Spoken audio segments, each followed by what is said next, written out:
ओम श्री गणेशाय नमः। श्री परमात्मने नमः। विष्णु सहस्रनाम स्तोत्रम् यस्य स्मरणमात्रेण जन्म संसार बन्धनात् विमुच्यते। नमस्तस्मै विष्णवे प्रभविष्णवे। नमः समस्तभूतानामादिभूताय भूभृते अनेकरूपरूपाय विष्णवे प्रभविष्णवे। वैशम्पायन्नुवाच श्रुत्वा धर्मानुशेषेण पावनानि च सर्वशः युधिष्ठिरः सान्तनवं पुनरेवाभ्यभासत। युधिष्ठिरुवाच किमेकं दैवतं लोके किं वाप्येकं परायणं स्तुवन्तः कं कमर्चन्तः प्राप्नुयुर्मानवः शुभं। को धर्मः सर्वधर्माणां भवतः परमो मतः किं जपन्मुच्यते जन्तुर्जन्म संसारबन्धनात्। भीष्मोवाच जगत्प्रभुं देवदेवम् अनन्तं पुरुषोत्तमं स्तुवन्नाम सहस्रेण पुरुषः सततोत्थितः। तमेव चार्चयन् नित्यं भक्त्या पुरुषमव्ययम् ध्यायन् स्तुवन्नमस्यश्च यजमानस्तमेव च। अनादिनिधनं विष्णुं सर्वलोकमहेश्वरं लोकाध्यक्षं स्तुवन्नित्यं सर्वदुःखातिगो भवेत्। ब्रह्मण्यं सर्वधर्मज्ञं लोकानां कीर्तिवर्धनं लोकनाथं महद्भूतं सर्वभूतभवोद्भवम्। एष मे सर्वधर्माणां धर्मोऽधिकतमो मतः यद्भक्त्या पुण्डरीकाक्षं स्तवैरर्चेन्नरः सदा। परमं यो महत्तेजः परमं यो महत्तपः परमं यो महद्ब्रह्मा परमं यः परायणं। पवित्राणां पवित्रं यो मङ्गलानां च मङ्गलम् दैवतं देवतानां च भूतानां यो व्ययः पिता। यतः सर्वाणि भूतानि भवन्त्यादियुगागमे यस्मिश्च प्रलयं यान्ति पुनरेव युगक्षये। तस्य लोकप्रधानस्य जगन्नाथस्य भूपते विष्णोर्नाम सहस्रं मे शृणु पापभयापहम्। यानि नामानि गौणानि विख्यातानि महात्मनः ऋषिभिः परिगीतानि तानि वक्ष्यामि भूतये। ॐ विश्वं विष्णुर्षट्कारो भूतभव्यभवत्प्रभुः भूतकृद्भूतभृद्भावो भूतात्मा भूतभावनः भूतात्मा परमात्मा च मुक्तानां परमा गतिः। अव्ययः पुरुषः साक्षी क्षेत्रज्ञोऽक्षर एव च योगो योगविदां नेता प्रधानपुरुषेश्वरः। नारसिंहवपुः श्रीमान् केशवः पुरुषोत्तमः सर्वः सर्वः शिवस्ताणुर्भूतादिर्निधिरव्ययः। शम्भवो भावनो भरता प्रभवः प्रभुरीश्वरः। स्वयंभुः शम्भुरादित्यः पुष्कराक्षो महास्वनः अनादिनिधनो धाता विधाता धातुरुत्तमः। अप्रमेयो ऋषिकेश पद्मनाभोऽमरप्रभुः विश्वकर्मा मनुस्त्वष्टा स्तविष्टस्तुविरो ध्रुवः। आग्रह्यः शाश्वतः कृष्णो लोहिताक्ष प्रतर्दनः प्रभूतस्त्रिककुब्धाम पवित्रं मङ्गलं परम्। ईशानः प्राणदः प्राणो ज्येष्ठः श्रेष्ठः प्रजापतिः हिरण्यगर्भो भूगर्भो माधवो मधुसूदनः। ईश्वरी विक्रमी धन्वी मेधावी विक्रमः क्रमः अनुत्तमो दुराधर्षः कृतज्ञः कृतिरात्मवान्। सुरेशः शरणं शर्मा विश्वरेता प्रजाभवः। अहः संवत्सरो व्यालः प्रत्ययः सर्वदर्शनः अजः सर्वेश्वरः सिद्धः सिद्धिः सर्वादिरच्युतः। वृषाकपिरमेयात्मा सर्वयोगवृणिः श्रुतः वसुर्वसुमनः सत्यः समात्मा संमितः समः। अमोघः पुण्डरीकाक्षो वृषकर्मा वृषाकृतिः रुद्रो बहुशिरा बभ्रुर्विश्वयोनिः शुचिस्रवाः। अमृतः शाश्वतः स्थाणुर्वरारोहो महातपाः सर्वगः सर्वविद्वानुर्विश्वक्सेनो जनार्दनः। वेदो वेदविदव्यङ्गो वेदाङ्गो वेदवित्कविः लोकाध्यक्षः सुराध्यक्षो धर्माध्यक्षः कृताकृतः। चतुरात्मा चतुर्व्यूहश्चतुर्द्रष्टश्चतुर्भुजः भ्राजिष्णुर्भोजनं भोक्ता सहिष्णुर्जगदादिजः। अनघो विजयो जेता विश्वयोनिः पुनर्वसुः उपेन्द्रो वामनः प्रांशुरमोघः सुचिरुर्जितः। अतीन्द्रः सङ्ग्रहः सर्गो धृतात्मा नियमो यमः। वेदो वैद्यः सदा योगी वीरः माधवो मधुः। अतीन्द्रियो महामायो महोत्साहो महाबलः महाबुद्धिर्महावीर्यो महाशक्तिर्महाद्युतिः अनिर्देश्य वपुः श्रीमान् मेयात्मा महादृधृक् महेश्वासो महीभर्ता श्रीनिवासः सदां गतिः अनिरुद्धः सुरानन्दो गोविन्दो गोविदां पतिः मरीचिर्दमनोहंसः सुपर्णो भुजगोत्तमः हिरण्यनाभः सुतपा पद्मनाभः प्रजापतिः अमृत्युः सर्वदिक्सिंहः सन्धाता सन्धिमान् स्थिरः अजो दुर्मर्षणः शास्ता विश्रुतात्मा सुरारिः गुरुर्गुरुतमो धाम सत्यः सत्यपराक्रमः निमिषो निमिषः शत्रुवाचस्पतिरुदारधिः अग्रणिर्ग्रामणी श्रीमान् न्यायो नेता समीरणः सहस्रमूर्धा विश्वात्मा सहस्राक्षः सहस्रपात् आवर्तनो निवृत्तात्मा संवृतः सम्भ्रमर्दनः अहासंवत्तको वर्णिर्निलो धरणीधरः सुप्रसादः प्रसन्नात्मा विश्वदिग्विश्वभुग्विभुः सत्कर्ता सत्कृतः साधुर्जह्नुर्नारायणो नरः असंख्येयो प्रयेयात्मा विशिष्टः क्षिष्टकृच्छुषिः सिद्धार्थः सिद्धसङ्कल्पः सिद्धिदः सिद्धिसाधनः वृषाहि वृषभो विष्णुर्विषपर्वा विशोदरः वर्धनो वर्धमानश्च विविक्तः श्रुतिसागरः सुभुगो दुर्धरो वाग्मी महेन्द्रो वसुदो वसुः नैकरूपो बृहद्रूपः सिपिविष्टः प्रकाशनः ओजस्तेजोद्युतिधरः प्रकाशात्मा प्रतापनः वृद्धः स्पृष्टाक्षरो मन्त्रसन्द्रांस भास्करद्युतिः अमृतांशुद्भवो भानुः शशबिन्दुः सुरेश्वरः औषधं जगतः सेतुः सत्यधर्मा पराक्रमः भूतभव्यभवन्नाथ पवनः पावनो नलः कामः कामकृत्कान्तः कामः कामप्रदः प्रभुः युगादिकृत्युगावर्तो नैकमायो महाशनः अदृश्यो व्यक्तरूपश्च सहस्रचिदनन्तजित् इष्टो वसिष्ठः शिष्टे सह शिखण्डीनसुहो ऋषः क्रोधः क्रोधकृत्कर्ता विश्वबाहुर्महीधरः अच्युतः प्रथितः प्राणः प्राणदो वासवानुजः अपां निद्रधिष्ठात्मान्मत्प्रमत्तः प्रतिष्ठितः स्कन्धः स्कन्धरोधुर्यो वरदो वायुवाहनः वासुदेवो बृहद्भानुरादिदेवः पुरन्दरः अशोकस्तारणस्तारः शूरः सौरिजनेश्वरः अनुकूलः सतावर्तः पद्मे पद्मनिभेक्षणः पद्मनाभोरविन्दाक्षः पद्मगर्भः शरीरभृत् महर्दिरिद्धो वृद्धात्मा महाक्षो गरुणध्वजः अतुलः सर्वो भीमः समयज्ञो हविर्हरिः सर्वलक्षणलक्षण्यो लक्ष्मीवांसमितिञ्जयः विच्छरो रोहितो मार्गो हेतुर्दामोदरः सहः महीधरो महाभागो वेगवानमिताशनः उद्धवः क्षोभणो देवः श्रीगर्भः परमेश्वरः करणं कारणं करता विकर्ता गहनो गुहः व्यवसायो व्यवस्थानः संस्थानस्थानदो ध्रुवः परर्धिः परमस्पष्टस्तुष्टः पुष्टः सुभेक्षणः रामो विरामो विरजो मार्गो नेयो नयो नयः वीरः शक्तिमतां श्रेष्ठो धर्मो धर्मविदुत्तमः वैकुण्ठः पुरुषः प्राणः प्राणदः प्रणवः पृथुः हिरण्यगर्भः शत्रुघ्नो व्याप्तो वायुरधोक्षजः ऋतुः सुदर्शनः कालः परमेष्ठी परिग्रहः उग्रः संवत्सरो दक्षो विश्रामो विश्वदक्षिणः विस्तारः स्थावरस्थाणुः प्रमाणं बीजमव्ययम् अर्थोऽनर्थो महाकोशो महाभोगो महाधनः अनिर्विण्णस्तविष्टो भूर्धर्मयूपो महामखः नक्षत्रिनेविर्नक्षत्री क्षमक्षामः समीहनः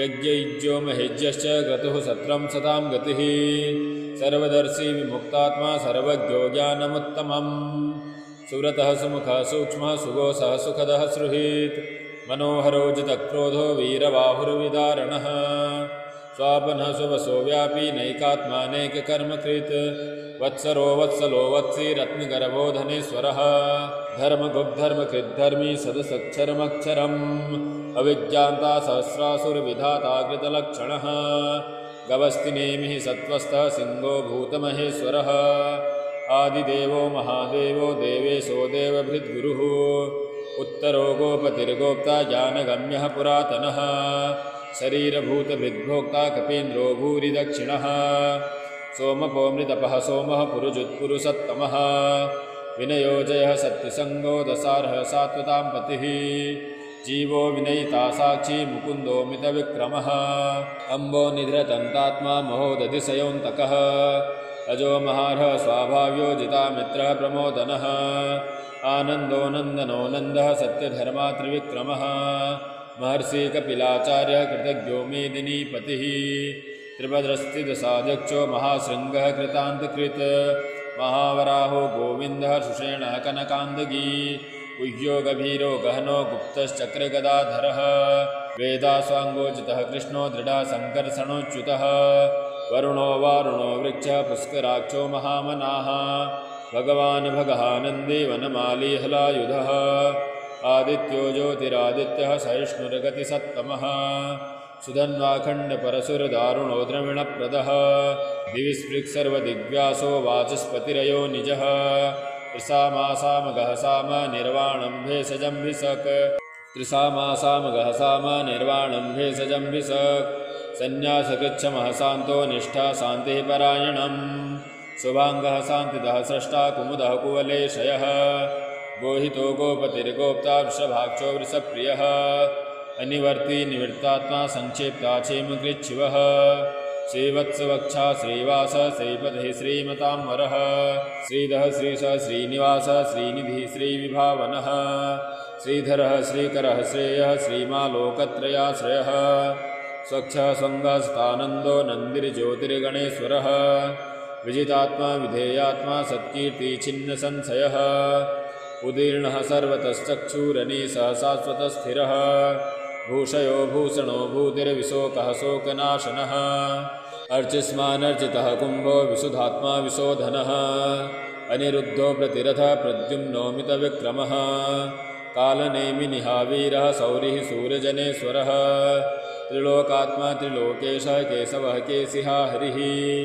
कामदेवः कामपालः कामेकान्तः कृतागमः अनिर्देश्य वपो विष्णुर्वीरो नन्तो धनञ्जयः ब्रह्मण्यो ब्रह्मकृत् ब्रह्मा ब्रह्म ब्रह्मविवर्धनः ब्रह्मविद्ब्रह्मणो ब्रह्मी ब्रह्माज्यो ब्रह्मणप्रियः महाक्रमो महाकर्मा महातेजा महोरगः महाक्रतुर्महायज्वा महायज्ञो महाहविः स्तव्यस्तोप्रियः स्तोतुं स्तुतिः सोतारणप्रियः पूर्णः पूरयिता पुण्यः पुण्यकीर्तिरनामयः मनोजवस्तीर्थकरो वसुरेता वसुप्रदः वसुप्रदो वासुदेवो वसुर्वसुमना हविः सद्गतिः सत्कृतिः सत्ता सद्भूतिः सत्परायणः शूरसेनो यदुश्रेष्ठः सन्निवासः सुयामुनः भूतावासो वासुदेवः सर्वासुनिलयो नलः दर्पः दर्पतो दृप्तो दुर्धरोत्थापराजितः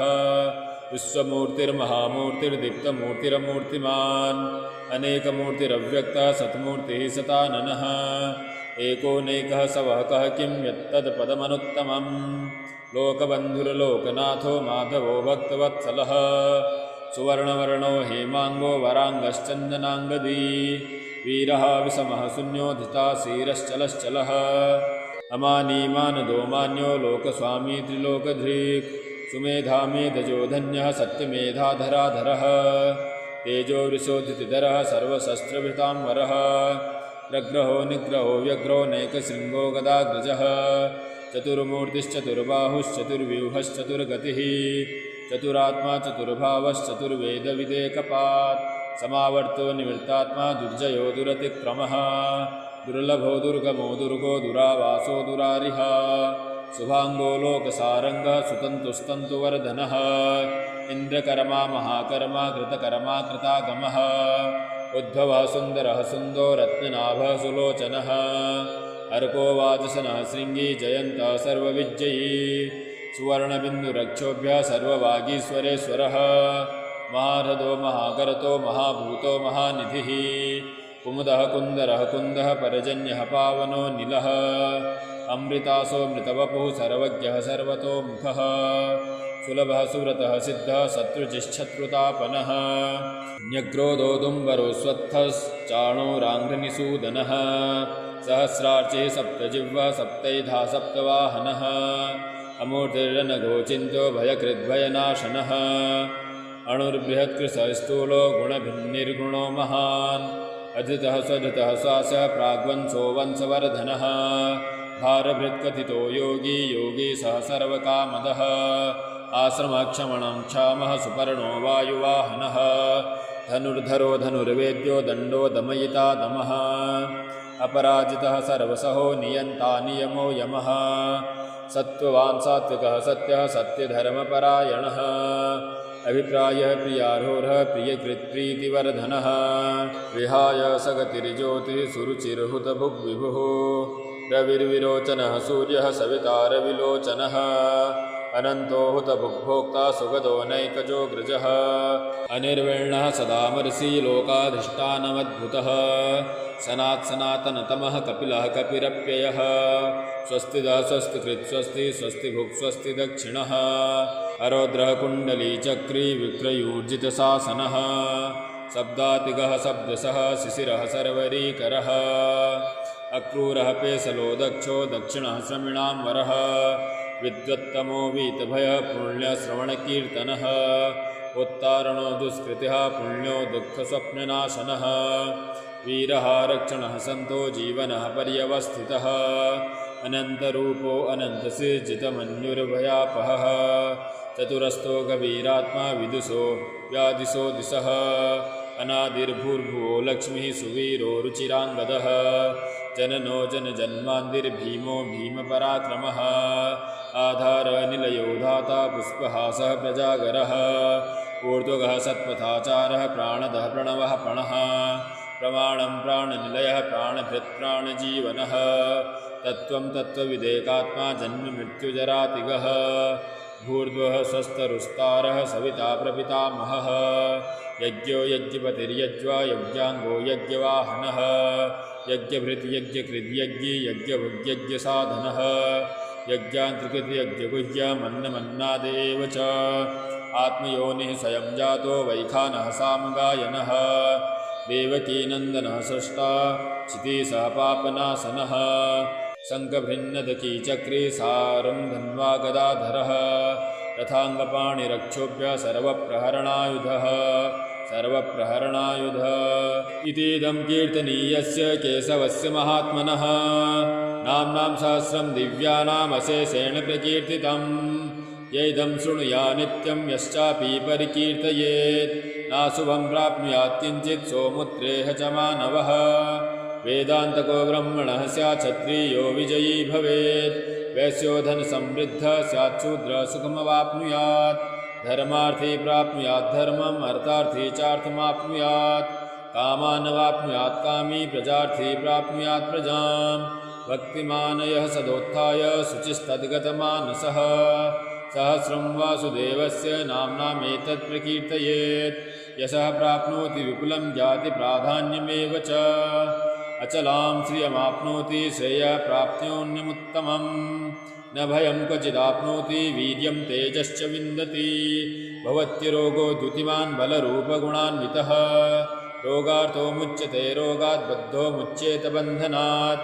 भयान्मुच्येत भीतस्तु मुच्येतापन्न आपदः दुर्गाण्यतिरत्यासु पुरुषः पुरुषोत्तमम् स्तुवन्नाम सहस्रेण नित्यं भक्तिसमन्वितः वासुदेवाश्रयो मर्त्यो वासुदेवपरायणः सर्वपापविशुद्धात्मा याति ब्रह्मा सनातनं न वासुदेवभक्तानामशुभं विद्यते क्वचित् जन्ममृत्युजराव्याधि भयं नैवोपजायते इमं स्तवमधीयानः श्रद्धा भक्तिसमन्वितः युज्येतात्मसुखच्छान्ति श्रीधृतिस्मृतिकीर्तिभिः न क्रोधो न च मात्सर्यं न लोभो नाशुभामतिः भवन्ति कृतपुण्यानां भक्तानां पुरुषोत्तमे द्योः सचन्द्रार्कनक्षत्रखं दिशो भूर्महोदधिः वासुदेवस्य वीर्येण वृद्धितानि महात्मनः ससुरासुरगन्धर्वं सयक्षोगराक्षसं जगद्वशे वर्ततेदं कृष्णस्य सचराचरम् इन्द्रियाणि मनोबुद्धिः सत्त्वं तेजोबलं धृतिः वासुदेवात्मकान्याहुः क्षेत्रं क्षेत्रज्ञ एव च सर्वागमानामाचारः प्रथमं परिकल्पते आचारप्रभवो धर्मो धर्मस्य प्रभुरच्युतः ऋषयः पितरो देवा महाभूतानि धातवः जङ्गमाजङ्गमं चेदं जगन्नारायणोद्भवम् योगो ज्ञानं तथा साङ्ख्यं विद्या शिल्पादिकर्म च वेदः शास्त्राणि विज्ञानम् एतत् सर्वं जनार्दनात् एको विष्णुर्महद्भूतं पृथग्भूतान्यनेकशः त्रिलोकान् व्याप्तभूतात्मा भुङ्क्ते विश्वभुगव्ययः इमं स्तवं भगवतो विष्णोर्व्यासेन कीर्तितं पठेद्यैच्छेत् पुरुषः श्रेयं प्राप्तुं सुखानि च विश्वेशमरजं देवं जगतः प्रभवाप्ययम् भजन्ति ये पुष्कराक्षं न ते यान्ति पराभवम् न ते यान्ति पराभवम् ॐ तत्सदिति श्रीमहाभारते शतसहस्रायां संहितायां वैयासिक्या मानुशासनिके पर्वणि भीष्मयुधिष्ठिरसंवादे श्रीविष्णोर्दिव्यसहस्रनामस्तोत्रम्